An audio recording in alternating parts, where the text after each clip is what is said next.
Tuesday. Got a good one here. Gonna go in a slightly different direction.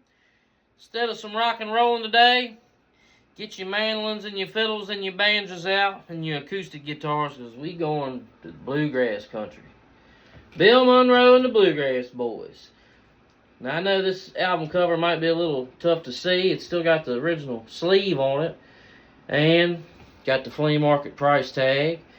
I don't want to remove it because I don't want to tear that plastic sleeve up. But this is a great album. Bluegrass instrumentals, no words. And remember, some of the greatest music does not need lyrics, does not need someone singing.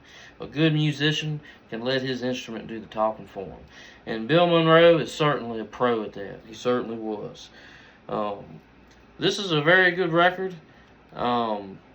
Tracks: Stony Lonesome, Sailor's Hornpipe, Tall Timber, Get Up John, Brown County Breakdown, Panhandle Country.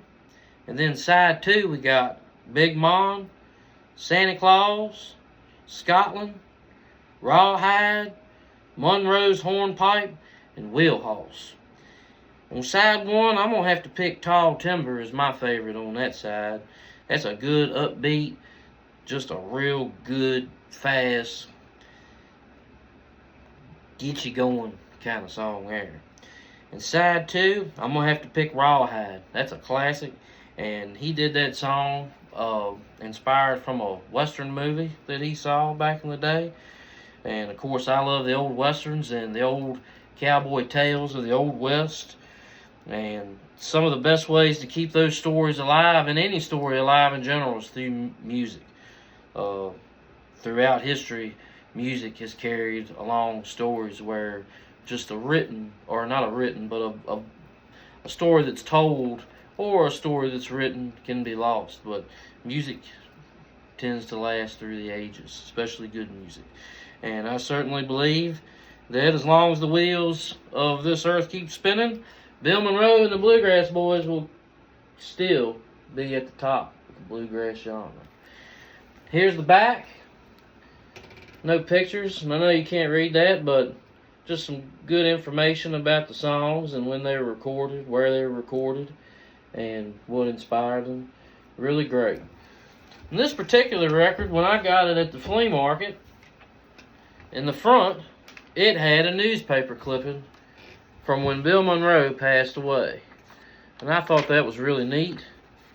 And I've saved it.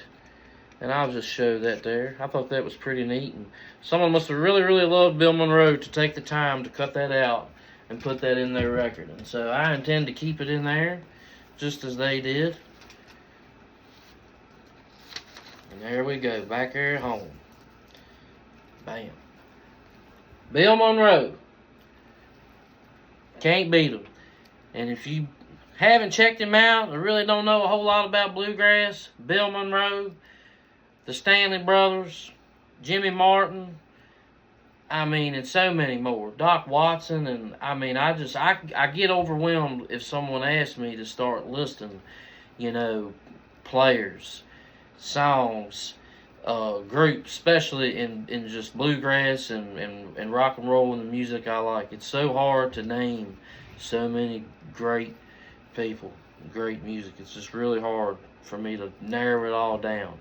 So I apologize for my tornado brain. But that wraps up Turntable Tuesday. Hope y'all enjoyed it. I know on the way to work, I'm going to be getting down with the Get Down to old Bill Monroe and the Bluegrass Boys. Y'all have a great day. Sledge is out.